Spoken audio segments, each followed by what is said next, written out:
Hello guys, we are back with our next lecture. In this lecture, let us go through one of the most important protocol, that is HTTP protocol. So basically, whenever you are opening a website, the files that are nothing but the web page files will be downloaded or will be accepted by your system, and that will be opened by your browser. Guys, before watching this lecture, please watch web server, web pages and all those lectures, like the initial lectures, because this will be depending on them only. So I'll be repeating some words from those words. So basically, so please watch the previous, I think there are 5 to 6 lectures, so please watch them and come back here. Okay, so basically the goal of the HTTP protocol is nothing but, so here is your system, here is internet, here is the server. So the goal is to get the files from the system. So here you will be requesting for the files and the server will be responding with the files. So this is our requirement or our goal in HTTP. Okay, so I think everyone now got a clear idea on HTTP. Okay, so basically what you will be collecting is nothing but the HTML file. Those are nothing but hypertext files, HTTP file, CSS file, and there are many other files, JavaScript files. Okay, so all web communication transmissions use the protocol that is nothing but hypertext transfer protocol, HTTP. So basically I told you there are two things that we need to do. HTTP consists of two phases, that is nothing but a request phase, the other is response phase. Okay, so request phase is nothing but the client is requesting for the files or something, and response is nothing but the server is responding with the files. Okay, so each HTTP communication, request or response between the browser and the web server. So here I told you user and the server, right? So basically this is nothing but the user is nothing but the browser with respect to that particular browser, and the server, web server, consisting of two parts. So there are two basic parts, guys. Whatever it might be, it is having two parts. The first one is the header and the message. Message is nothing but the body. Okay, so here on here, okay, body. Okay, the header contains information about the communication, guys. So what is the communication all about will be contained here. So the body contains the data of the communication here. So basically the data that is transferred or that need to be transferred will be written in this data part. Okay, so basically now let us go through the request phase. So in request phase there will be 4 phases, guys. This is our faculty sir's notes, so that's what I'm explaining. So in that there are no examples, so I found some examples in the net, so I took that examples, guys. Okay, so these are the 4 steps which will be there. First we will be having the request. What are you requesting for?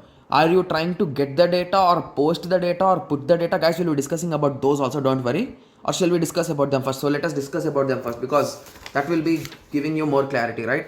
Okay, so these are the request methods, guys, first of all. So these are the 5 methods which are more popular. Even this head is also not that much popular.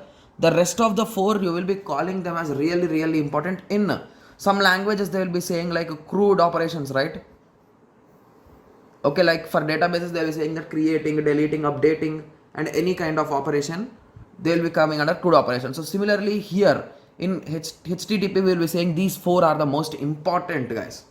Okay, so basically get, from the name itself we are clear that we are trying to get something. So we will be getting the data or the content or the document. Okay, get returns the content of the specific document. So whatever you specify document, so it will be in this format, guys.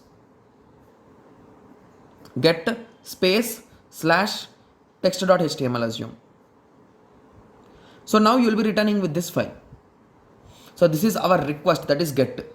Similarly head returns the header information of the specific document. So we'll be discussing about header information, guys, don't worry. Okay, similarly post. Remember, here post and put are a bit confusing. So you will be thinking that which will update it and which will post it. So from the name itself, I only told it just. Post is nothing but you will be publishing it. Put is nothing but you will be updating it. Post executes the specific document using the enclosed data. So it will be executing. Put replaces the specific document with enclosing. That is nothing but updates the document, guys. Okay. Delete the specific document. So for everything you will be using the same format. Post slash something you wrote, that page will be posted into the server. Similarly, put is nothing but to update the server. Delete, to delete a particular file from the server. The format is same. The name of the operation or method with the space, slash, and the item name or the file name on which you want to do the operation. Okay. So now let us go through the format in which the request phase happens. So initially you will be writing the statement that like this: get slash test.html, get a space slash, guys. Okay. After that you will be adding the header files. After that you will be giving a single blank line. After that you will be writing the message body. Okay. So this is a response example, guys. This is not request. So I wrote request example on the previous page. Okay. So request example. So here we will be get slash text.html. So this is our first step. So we are done with the first step. And the second step, I told we will be specifying our things, right? So those are nothing but, just give me a second, the header files. So basically what are in the header is nothing but our requirement or what are we are ready to accept. So basically we can accept text slash HTML. So this is from the client to server, right?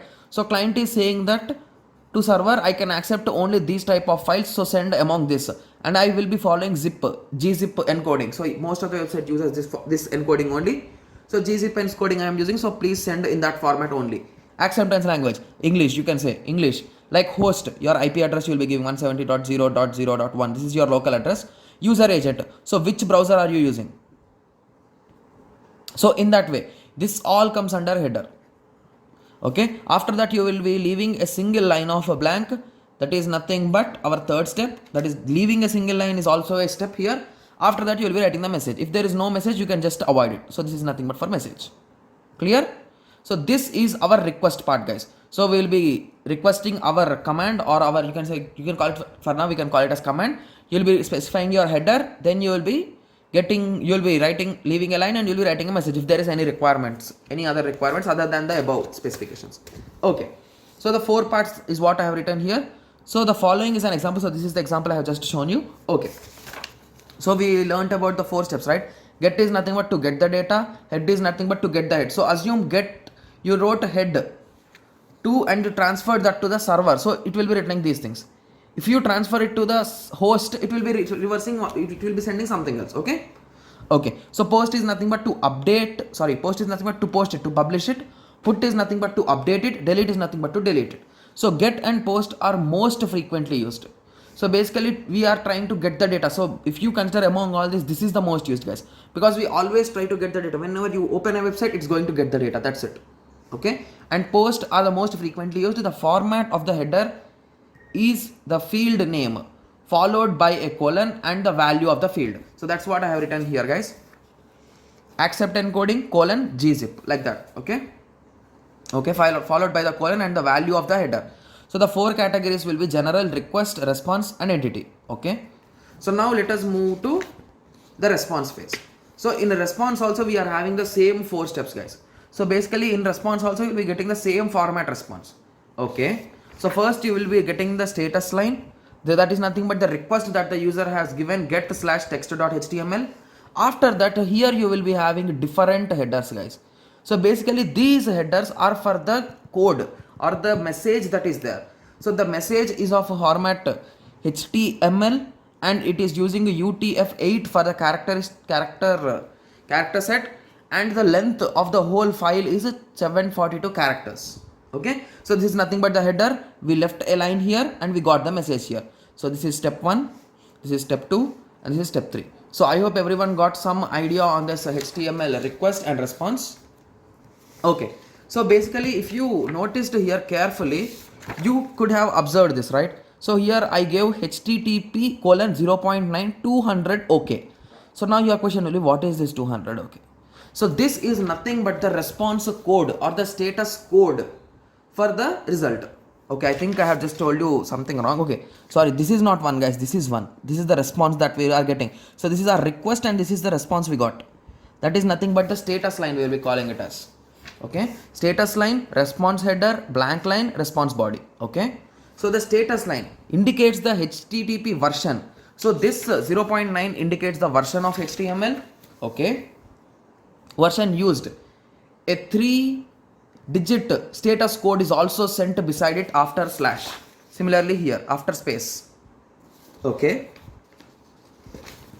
Okay, so the example is here only, so there is no need to change the page again and again. Okay, and a short textual explanation is also given, that is nothing but okay. For example, most responses begin with followed by http/1.1. Here the version is 1.1 and the message code is 200 and the answer is okay. Okay, so the general meaning is divided into 5 different categories, guys. So I have written the examples also, don't worry. So the 5 different characteristics are 1xx, 2xx, 3xx, 4xx, 5xx. So I wrote the format like whatever is in 100, it is nothing but information. So it will just give you an information. See, the example is 100, you can continue. 101, switch protocol. So basically these are the conditions which are given for that particular transfer. Okay, so similarly we are having 2xx, that is nothing but success. So your request has been successfully sent and you have got the data successfully. So 200 means okay, 202 means accept. Okay, similarly 3xx is nothing but for redirect. So basically whenever you created a website and you transferred the whole website into a new domain, whenever you visit the older domain, it will be giving this error 301 moved permanently. So moved the data permanently, so there is nothing in the website. Then you will be getting this error 301. After that we are having 4xx, that is nothing but client error. Guys, this 400 and 500 everyone will be confusing, guys. Like whose issue will be having a confusion, like whether it's the client issue or the server issue. So basically 4xx is client issue, that is nothing but 400 is bad request and 404 is not page not found. So basically these are on side of client issues, whereas server issues will be 502 and 504 popular. Okay, bad gateway and bad gateway timeout. Okay, so one of the most common status code is one user never wants to see 404 page not found error. So basically this is the common error we will be saying. Even if you ask anyone, they'll be saying that 404, okay, I'll see it somewhere. They'll be thinking like that, yes? Right? Yes. So which means the request file could not be found. Okay. So I hope everyone got a clear idea on the HTTP protocol. Guys, if this is given for 5 marks or 10 marks, even for 15 marks, you just write from the initial stages, like you start from internet, web server, everything, because for HTTP you need everything to work, right? You need the web server, you need the client, you need internet in between. You can write from there, or you define these all things and you define them at the ending. Anything will work. Okay, and please give the examples, guys, because giving these examples will give more clarity for them. If possible, you write the code, a small HTML code, and count the number of characters, and you write here. Okay, so I hope everyone got a clear idea on this HTTP. So in the next lecture we are going to start our HTML, guys. So we will be starting our HTML and we will be discussing about HTML from the next lecture. Okay, so let us meet in the next tutorial. Thank you. Thanks for watching.